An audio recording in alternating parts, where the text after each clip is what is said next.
This is KUGAN CASSIUS. We're in Mexico. Hey, Viva Mexico! Viva Mexico. Darren Barker, we are in Riyadh ahead of Latino night this Saturday. Let's jump straight to it. Billam-Smith and ZURDO Ramirez. How do you see it playing out? It's an intriguing fight, it really is. Look, I spoke to ZURDO Ramirez. He come on the stage and spoke to us yesterday. I've actually spoke to him today at the fighters meeting, and dare I say, I do feel slightly that they may be overlooking Chris Billam-Smith, ever so slightly. Obviously not a big name here in the States yet, Chris Billam-Smith. And there seems to be a little bit of laughing and joking, and when his name's mentioned, they sort of dismiss him ever so slightly. I'm not saying it, they're completely laughing him off. So they need to be careful of that, because we know back in the UK that he's very rugged, tough, real grit, determination has Chris Billam-Smith, and he's fired up. He's really fired up for it, and he's the naturally bigger out of the two. And if he can get close to Ramirez, rough him up, try and land that left hook, which I feel, everyone talks about the right hand of Chris Billam-Smith. Well, I think the left hook is the shot against Ramirez. Ramirez looks to throw the right to the body. I'm sorry if I'm boring you right now, but just playing over the tactics. Never. Ramirez throws a really, really good right hook to the body, and I think the left hook is there for Chris Billam-Smith. We see how destructive he was with the left hook against Lawrence Okolie, dropping him, I think it was twice with the same shot. So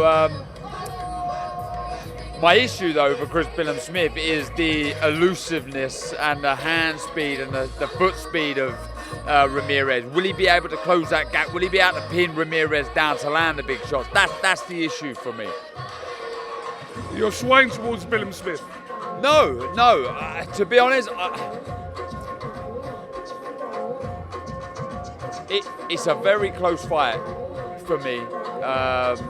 You got size, power, physical strength versus, and this is no disrespect to Chris Billam-Smith, but probably the skill, you'd probably say, lies with Ramirez, and the speed. And I'm always a big advocate for speed.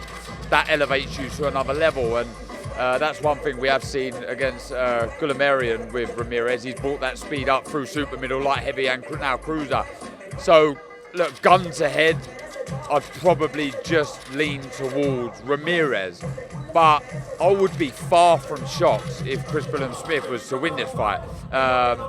You know, I've written him off before, and he's proved me wrong. And like I say, if he was to win this fight, I wouldn't be shocked. Look, spoke to Ben Shalom. He was on stage with us, and he said, look, I asked him, I said, give me an accurate prediction here. And he really thought about it. He put his head down, he closed his eyes, and he went, Chris Billam-Smith stoppage.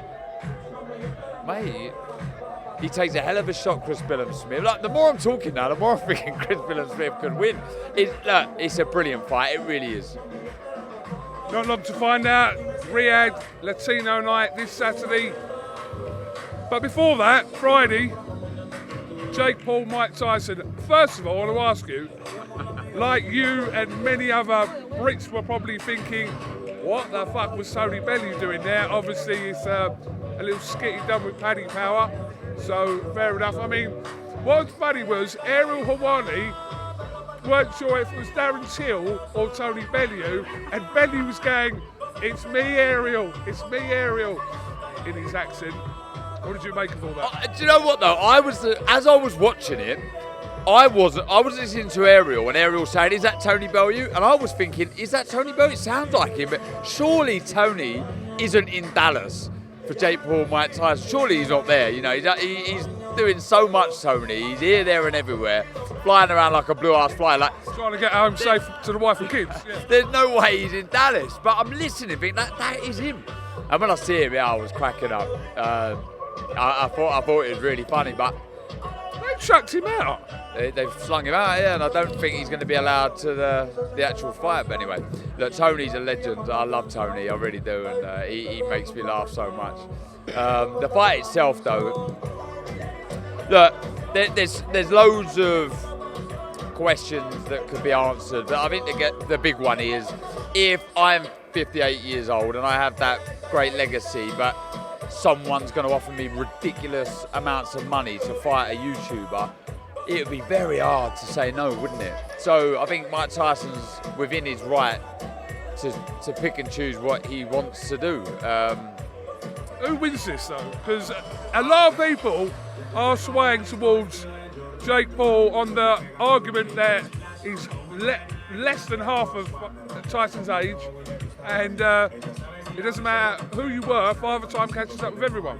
Am I right in thinking after the media workout he needed oxygen, Tyson? I'm pretty sure I heard that somewhere. If that's the case, he's got around, well, the 2-minute rounds, you've probably got 2-3 rounds in him. But I don't know. Do you know what? I haven't got a clue. I just don't. Like, I can't believe that. I mean, this is even a question. I have no idea. I'll be intrigued. Yeah, I'll look one for you. Put in the comments who you think is going to win. Like, I have no idea. I have no idea. Look, if it's 10-ounce gloves, if it was 10-ounce gloves, because it's 14-ounce gloves, I would be picking Mike Tyson. Because I feel it at some point within the first 2 rounds, he's going to catch Jake Paul once. And it might not sound like much, but those 14-ounce gloves, they do make a bit of a difference. I have no idea. I have no idea. What do you think? I can see Jake Paul winning this fight. Yeah, I'm rooting for Tyson. That's something I'd never thought I'd want to say, but I don't know. It's like, even him yesterday, betting everyone at the table, and I don't know. It's going to be a weird moment if Jake Paul does win, but I can see that situation happening. But you can also see Mike Tyson coming out of the blocks and designing them out as well. Tony Bellew, a lot of people say that Tony Bellew's turned up in Dallas angling for a fight with Jake Paul. A few people I know have said that. I mean, it's not beyond the reality that, I suppose, is it? What happens if that situation happened? I mean, Tony Bellew absolutely destroys Jake Paul violently, viciously. Seconds? Look, in a round, yeah, like it's not even worth talking about. It's a bad beatdown. And let's be right, if Jake Paul's got any sense, I know he's got a big ego, but if he's got any sense, he don't go near Tony. Tony's a madman. Like, you don't go near Tony Bellew. Even being how many years retired, don't do it. Would Tony Bellew beat Mike Tyson today? Yes. Yeah.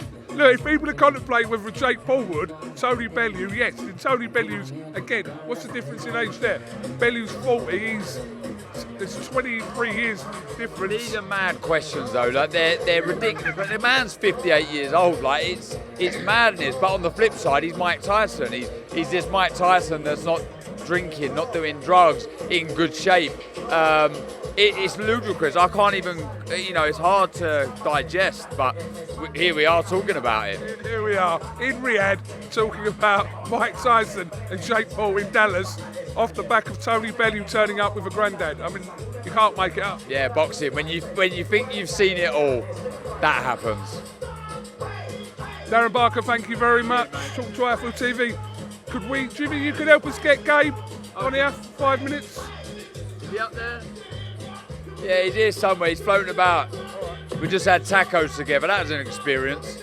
He's funny enough, he's not that I didn't think he would be, but he's a really nice, softly spoken individual. But he is a mean motherfucker when he gets. Gabe as you like. Yeah, he is. He's one tough man. It's been a privilege to work with all these guys here. It really has. Darren Barker, thank you very much. We'll catch up again soon. Top man.